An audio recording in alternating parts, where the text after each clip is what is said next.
ഭാരതത്തിലുടനീളം വലുതും ചെറുതുമായ 80,000-ലധികം സമ്മേളനങ്ങൾ നടക്കുക. ഭാരതത്തിന് പുറത്തും അനേക രാജ്യങ്ങളിൽ വിവിധ പേരുകളിൽ രാഷ്ട്രീയ സ്വയംസേവക സംഘത്തിൻ്റെ 100ാം വാർഷികത്തിനനുബന്ധമായി വിഭിന്നങ്ങളായ സമ്മേളനങ്ങളും കാര്യപരിപാടികളും നടക്കുന്നുണ്ട്. ഇതിലൂടെ എല്ലാം ഉണ്ടാവേണ്ടുന്ന അഥവാ ഉണ്ടാക്കിയെടുക്കാൻ നമ്മൾ ഉദ്ദേശിക്കുന്നത് ഈ സമ്മേളനത്തിൻ്റെ പേരിൽ തന്നെ പറയപ്പെട്ട ഏകതയാണ്. ഏത് തലത്തിലുള്ള ഏകത? മറുപടി എല്ലാ തലങ്ങളിലും. ശക്തമായ വ്യക്തിത്വത്തിൻ്റെ രൂപീകരണത്തിന് അവനവൻ്റെ ശരീരവും ഇന്ദ്രിയങ്ങളും മനസ്സും ബുദ്ധിയും ഏകതയാർന്ന് പ്രവർത്തിക്കുന്ന അവസ്ഥാവിശേഷം ഉണ്ടാകണം. അത് കഴിഞ്ഞ് കുടുംബതലത്തിലേക്ക് നമ്മൾ വരുമ്പോൾ കുടുംബത്തിൻ്റെ ശക്തി എന്നുള്ളത് ഏകതയിലാണ്. അവിടെ നിന്നങ്ങോട്ട് രാഷ്ട്രം, ഏത് മാനമെടുത്താലും അവിടെ മുഴുവൻ ഏകതയെ നേടിയെടുക്കാൻ നമുക്ക് സാധിക്കണം. ഈ സനാതനധർമ്മത്തിൻ്റെ അടിസ്ഥാനമായ വേദത്തെ നമ്മൾ പറയുമ്പോൾ ആദ്യം പരിഗണിക്കേണ്ടുന്ന സംഹിത, ആ സംഹിതയിൽ തന്നെ ആദ്യം പറയേണ്ടുന്ന ഋക് സംഹിത 1552 മന്ത്രങ്ങളാണ് പ്രചരിതമായ പാഠത്തിലുള്ളതെങ്കിൽ അതിലൂടെ ഋഷീശ്വരന്മാർ നമുക്ക് അന്തിമമായി നൽകിയ സന്ദേശം ഏകതയുടെ സന്ദേശമാണ്. സംഗച്ഛധ്വം സംവദധ്വം എന്നാണ്. നിങ്ങൾ ഒന്നിച്ച് നല്ലതിലേക്ക് നടക്കുവിൻ, നിങ്ങൾ ഒന്നിച്ച് നല്ലതിനെ പറയുവിൻ. ഒന്നിച്ചാ പോരാ, രാഷ്ട്രവിധ്വംസക പ്രവർത്തനങ്ങൾ ചെയ്യാനും നമ്മൾ ഒന്നിക്കാറുണ്ട്. നമ്മുടെ സമാജത്തിന്റെ പൊതുമുതൽ നശിപ്പിക്കാനും നമ്മൾ ഒന്നിക്കാറുണ്ട്. അതുകൊണ്ട് ഒന്നിച്ചു എന്നുള്ളത് കൊണ്ട് പ്രയോജനമില്ല. പലപ്പോഴും ഒന്നിക്കുമ്പോൾ ഉണ്ടാകുന്ന ഒരു സാമാജിക മനസ്സ് അഥവാ സമൂഹ മനസ്സ്, ഒരു കലക്റ്റീവ് മൈൻഡ് എന്ന് നമ്മൾ പറയുന്ന, അത് ഏറെ അപകടകാരിയുമാണ്. കാരണം പലപ്പോഴും കലക്റ്റീവ് മൈൻഡിൽ വിവേകം ഉണ്ടാവാറില്ല, വികാരമാണ് ഉണ്ടാവുക. അതുകൊണ്ട് ഒന്നിക്കാനല്ല ഋഷി പറഞ്ഞത്, ഒന്നിച്ച് നല്ലത് പറയാനാണ്, ഒന്നിച്ച് നല്ലതിലേക്ക് നടക്കാനാണ്. ഈ ഒന്നിക്കുകയും നന്മയെ തിരിച്ചറിയുകയും അതിൻ്റെ പോഷണത്തിന് വേണ്ടി പ്രവർത്തിക്കുകയും, ഈ ഒരു സന്ദേശം എല്ലാ തലത്തിലും നമ്മൾ ഉൾക്കൊണ്ടേ മതിയാവും. എല്ലാ തലത്തിലും. അതിലാദ്യം പറഞ്ഞ വ്യക്തി എന്ന തലത്തിൽ അതെങ്ങനെ നേടിയെടുക്കാം? അതിനാണ് എല്ലാ ഉപാസനകളും. യോഗം എന്ന പേരിൽ നമ്മൾ അനുഷ്ഠിക്കുന്ന എല്ലാ സാധനാവിശേഷങ്ങളും, അത് ക്ഷേത്രോപാസനയാവട്ടെ, നാമജപങ്ങളോ പൂജകളോ ഉപവാസങ്ങളോ വ്രതങ്ങളോ ഹോമങ്ങളോ ആവട്ടെ, ഇനി യമനിയമാസനാദി യോഗമാർഗമാകട്ടെ, ശ്രവണ മനന നിധ്യാസങ്ങളുടെ ജ്ഞാനമാർഗമാകട്ടെ, ഏത് മാർഗമായാലും അതെല്ലാം തന്നെ വൈയക്തികമായ കരുത്തിനെ സമാഹരിക്കാൻ, നമ്മുടെ ശരീര ഇന്ദ്രിയ മനോബുദ്ധികളുടെ ഏകതയെ നേടിയെടുക്കാൻ അതിനാണ് ലക്ഷ്യമാക്കുന്നത്. അതിലൂടെയാണ് പിന്നീട് ക്രമികമായ സൂക്ഷ്മതലത്തിലേക്കുള്ള ഗതി. രണ്ടാമത് നമ്മൾ കുടുംബത്തെ പറ്റി ചിന്തിക്കുക, രാഷ്ട്രത്തെ പറ്റി ചിന്തിക്കുക. ഇത് ചിന്തിക്കുന്ന സമയത്ത് ആദ്യം പറയാനുള്ളത്, മനു തൻ്റെ സ്മൃതിയിൽ ഈ ഭൂമിയിലെ വ്യത്യസ്ത ഭൂഖണ്ഡങ്ങളെക്കുറിച്ച് വർണ്ണിച്ച്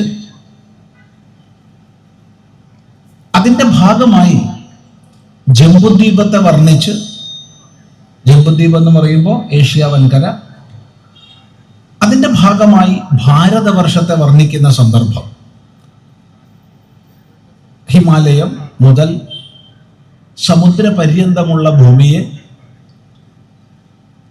രണ്ട് ഭാഗത്തും ഹിമാലയത്തിൻ്റെ ചെരിവുകളാൽ അതിർത്തി നിശ്ചയിക്കപ്പെട്ട ഭൂമിയെ വർണ്ണിച്ച ശേഷം മനു പറയുന്നൊരു വാക്യം,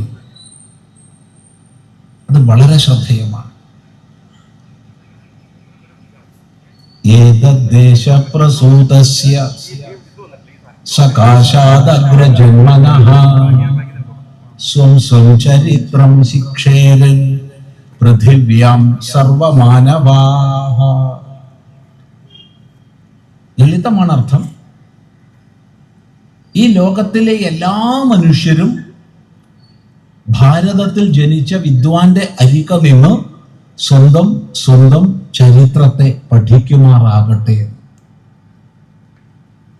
ഇത് ഭാരതത്തിലെ എല്ലാ മനുഷ്യരെ കുറിച്ചുമല്ല, ജംബുദ്വീപത്തിലെ എല്ലാ മനുഷ്യരെ കുറിച്ചുമല്ല, മറിച്ച് ലോകത്തിലെ എല്ലാ മനുഷ്യരും, പൃഥിവ്യാം സർവമാനവാഹ ഏതദ്ദേശ പ്രസൂതസ്യ അഗ്രജന്മനഃ സകാശാത്, ഈ ഭാരതഭൂമിയിൽ ജനിച്ച വിദ്വാന്റെ അരിക നിന്ന് സ്വം സ്വം ചരിത്രം ശിക്ഷേരൻ, സ്വന്തം സ്വന്തം ചരിത്രത്തെ പഠിക്കുമാറാകട്ടെ. താത്പര്യം, ലോകത്തിന്റെ മൊത്തം ഗുരു പദവിയാണ് ഭാരതത്തിന്. ലോകത്തിന്റെ മൊത്തം ഗുരു പദവി ഇത് ഇന്നോ ഇന്നലെയോ ഉള്ളതല്ല. ആയിരം ആയിരം ആയിരം ആണ്ടുകൾക്ക് മുമ്പ് രേഖപ്പെടുത്തി വെച്ചതാണ്. അത് ഭാരതത്തിന്റെ പൂർവ മഹിമയെ സൂചിപ്പിക്കുന്നതാണ്. ആ മഹിമാബോധം നമുക്കുണ്ടെങ്കിൽ മാത്രമേ നമ്മൾ ഉത്തമ പൗരന്മാരാകൂ. നമ്മൾ പൗരന്മാരായാൽ മാത്രമേ രാഷ്ട്രത്തിന്റെ സ്വാതന്ത്ര്യം പോലും സഫലമായി തീരും. ഇരിക്കട്ടെ, ഇവിടെ മറ്റൊരു വിഷയത്തിലേക്കാണ് നമ്മൾ കടക്കുന്നത്. അത് ഈ മനുവിൻ്റെ വാക്യത്തിലെ ചെറിയൊരു പദം മാത്രം ഇങ്ങോട്ട് അടർത്തിയെടുക്കുകയാണ്. ആ പദം സ്വം സ്വം ചരിത്രം ശിക്ഷേരൻ എന്ന പദമാണ്.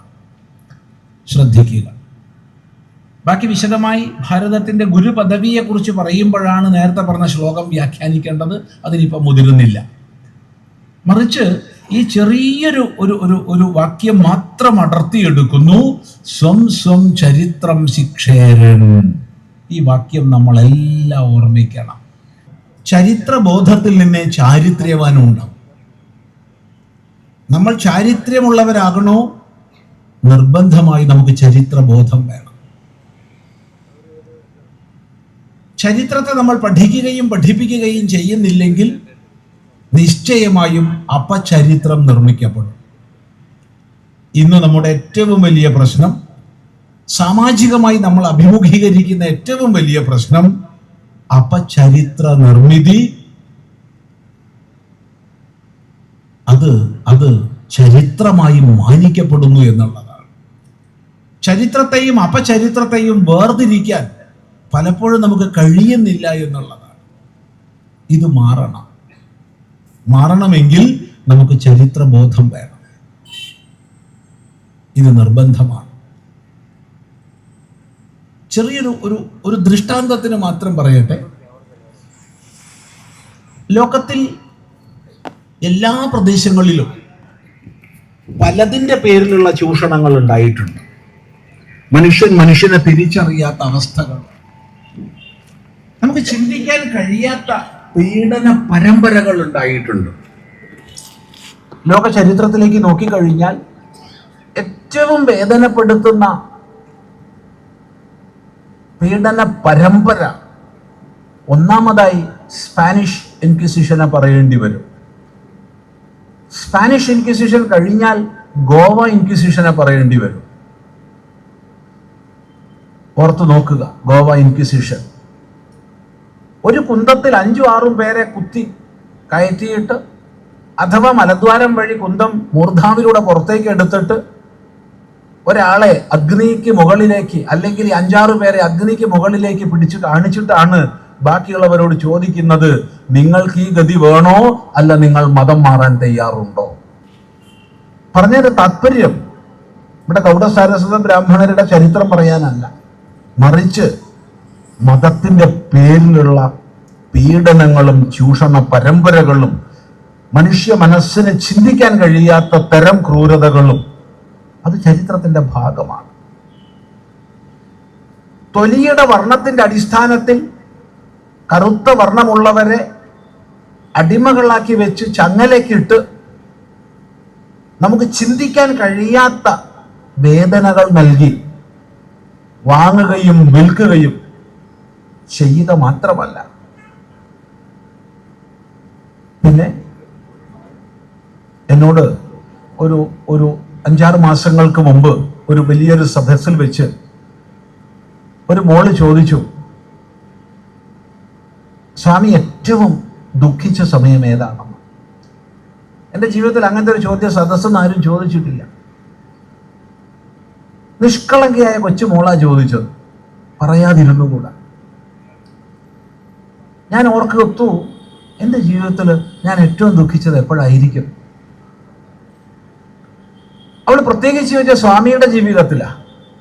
അതുകൊണ്ട് ഞാൻ സന്യാസത്തിന് മുമ്പ് കൊച്ചു കുഞ്ഞായപ്പോൾ പലപ്പോഴും പലതിനും ദുഃഖിച്ചതൊന്നും പറയേണ്ട ആവശ്യമില്ല. സന്യാസത്തിന് ശേഷമുള്ളത് പറഞ്ഞാൽ മതി. എപ്പോഴും സ്ഥായീഭാവം സുഖാണ്, സന്തോഷമാണ്. ഒന്നുകൂടി പറയാം, ഒരു സന്യാസി എന്ന നിലയ്ക്ക് എപ്പോഴും സ്ഥായീഭാവം സുഖവും സന്തോഷവും മാത്രമാണ്. എന്നാൽ ദുഃഖമുണ്ടായിട്ടില്ലെന്ന് പറഞ്ഞാൽ അത് കള്ളമാണ്. ഞാൻ ഏറ്റവും ദുഃഖിച്ച സന്ദർഭം ആഫ്രിക്കയിൽ കേപ്പ് കോസ് കാസിലിൽ പോയ സമയത്തായിരുന്നു. ഘാനയിലാണ് കേപ്പ് കോസ് കാസിലുള്ളത്. അവിടെ വലിയ വിശാലങ്ങളായ ജനവാതിലുകളും വാതിലുകളും എല്ലാമുള്ള ഹാളുകൾ,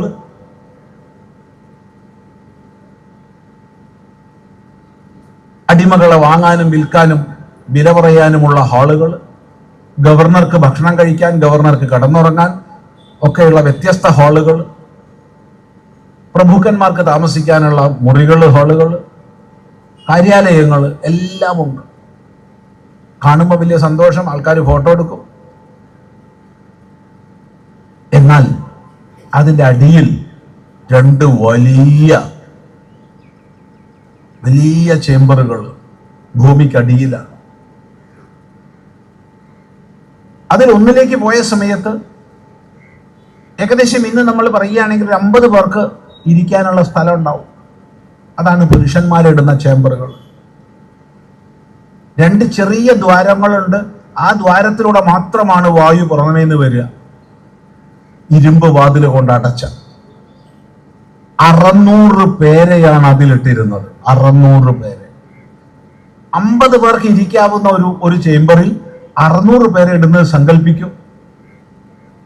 എന്നിട്ട് ഒരു ദ്വാരത്തിലൂടെ റൊട്ടി ഇട്ട് കൊടുക്കും. ആ റൊട്ടി കഴിച്ചാണ് അവർ ജീവൻ നിലനിർത്തിയത്.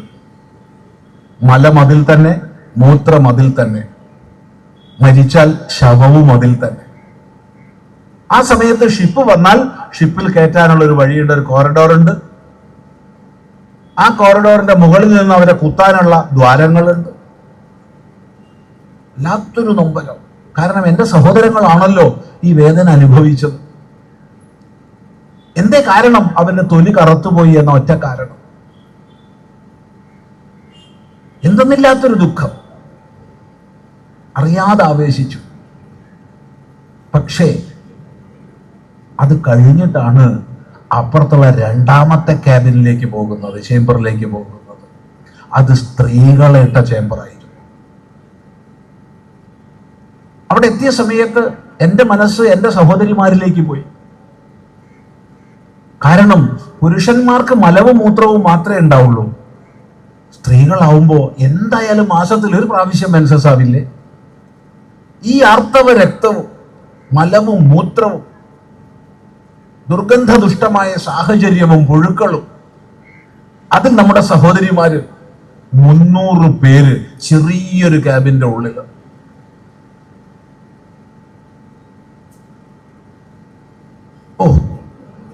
അതിന് മുകളിൽ 2 അടി വീതിയും 3 അടി നീളവുമുള്ള ഒരു ദ്വാരമുണ്ട്. അതിലൂടെയാണ് സായിപ്പിന് തന്നെ ഭോഗിക്കാൻ അനുവദിക്കാൻ സമ്മതം കൊടുക്കുന്ന സ്ത്രീകളെ വലിച്ചു കയറ്റുന്നത്. എന്നിട്ട് അവരൊരു വെള്ളത്തിലിടാൻ ഒരു കിണറുണ്ട് വൃത്തിയാക്കാൻ. അത് കഴിഞ്ഞ് സായിപ്പന്മാർ കൊണ്ടുപോകും. ഈ ചേംബറിന്റെ ഈ പറഞ്ഞ ദ്വാരത്തിന് നേരെ മുകളിലാണ് ആംഗ്ലിക്കൻ ചർച്ച് ഉള്ളത്. ആ ചർച്ചിന്റെ പുറത്ത് ഇന്നും നിങ്ങൾക്ക് എഴുതി വെച്ചത് കാണാം, ലവ് ദൈ നെയ്ബർ ആസ് തൈസെൽഫ്. ലവ് ദൈ നെയ്ബർ ആസ് തൈസെൽഫ്. നിന്റെ അയൽക്കാരനെ നിന്നെ പോലെ സ്നേഹിക്കുക. ഇത് കഥയല്ല പറയുന്നത്. അത് കണ്ടപ്പോണ്ടായ നൊമ്പരമാണ്. സത്യസന്ധമായി നിങ്ങളോട് പങ്കുവെക്കട്ടെ, എൻ്റെ ജീവിതത്തിൽ ഉണ്ടായ ഏറ്റവും വലിയ ദുഃഖം. എന്തിനിവിടെ പറഞ്ഞു എന്ന് ചോദിച്ചാൽ, ലോകത്തിന്റെ എല്ലാ ഭാഗങ്ങളിലും തൊലിയുടെ വർണ്ണത്തിന്റെ പേരിലോ ലിംഗത്തിന്റെ പേരിലോ ജാതിയുടെ പേരിലോ മതത്തിന്റെ പേരിലോ പീഡനങ്ങളും ചൂഷണ പരമ്പരകളും ഉണ്ടായിട്ടുണ്ട്. എന്നാൽ ഇന്ന് പലരും നമ്മുടെ സമൂഹത്തിൽ ഇന്നുണ്ടാക്കിക്കൊണ്ടിരിക്കുന്ന നെറേറ്റീവ്സ്, ആഖ്യാനങ്ങള്, ഈ ഉച്ചനീചത്വങ്ങളും തൊട്ടുകൂടായ്മയും ഒക്കെ ഭാരതത്തിന്റെ മാത്രമാണ്, ഹിന്ദുവിൻ്റെതാണ് എന്ന നിലയ്ക്കാണ്. ഇത് കേട്ടാണ് നമ്മൾ സ്കൂളിൽ പഠിക്കുന്നത്, സ്കൂളിൽ വളരുന്നത്. സത്യമാണോ എന്ന് ചിന്തിക്കുക. അവിടെയാണ് ലോകത്തിൽ ഒരിടത്തുമില്ലാതിരുന്ന, ഉറപ്പിച്ച് പറയാൻ പറ്റും, ലോകത്തിൽ ഒരിടത്തുമില്ലാതിരുന്ന അധസ്ഥിതരെന്ന് പറയുന്നവർക്ക് വേണ്ടി ഉച്ചസ്ഥിതരെന്ന് പറയുന്നവര് ജാഥ നടത്തിയ ഒരു പ്രക്ഷോഭം അതിവിടെ മാത്രമേ ഉണ്ടായിട്ടുള്ളൂ. അത് ഈ വൈക്കത്തിന്റെ ഭൂമികയിലേക്കാണ് വന്നത്. ഇത് നമ്മൾ മനസ്സിലാക്കുകയും കുട്ടികൾക്ക് പകർന്നു നൽകുകയും വേണം. കാരണം ലോകത്തെവിടെയും ഉണ്ടായിട്ടില്ല. ലോകത്തിന്റെ വിവിധ രാജ്യങ്ങളിൽ അധസ്ഥിതരെന്ന് പറയപ്പെടുന്നവര് മോചനത്തിന് വേണ്ടി സംഘർഷങ്ങൾ നടത്തിയിട്ടുണ്ട്, സമരങ്ങൾ നടത്തിയിട്ടുണ്ട്, ഒളിപ്പോരുകൾ നടത്തിയിട്ടുണ്ട്. അമേരിക്കയിൽ നമ്മൾ നോക്കിയാൽ കാണാം. വിവിധ രാജ്യങ്ങളുടെ ചരിത്രം പരിശോധിച്ചാൽ കാണാം. അധസ്ഥിതരെന്ന് പറയപ്പെട്ടവര്, പീഡനം ചെയ്യപ്പെട്ടവര്, ചൂഷണം ചെയ്യപ്പെട്ടവര് മനുഷ്യത്വത്തെ തിരിച്ചെടുക്കാൻ വേണ്ടി ഒരുപാട് സംഘർഷങ്ങളും സമരങ്ങളും നടത്തിയിട്ടുണ്ട്.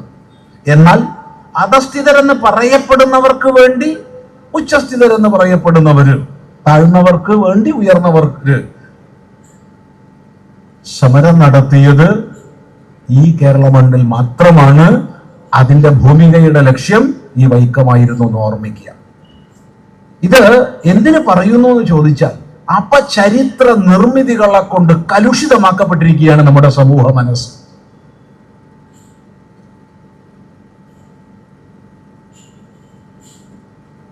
അതെ, അപചരിത്ര നിർമ്മിതിയെ കൊണ്ട് അതെങ്ങോട്ടൊക്കെയാ പോണെന്ന് കണക്കില്ല, എന്തൊക്കെയാന്ന് കണക്കില്ല. ഒരു പ്രഭാഷണത്തില് നമ്മള് തലക്കരം മുലക്കരം ഇവ തമ്മിലുള്ള വ്യത്യാസം പറഞ്ഞു കൊടുക്കുകയായിരുന്നു.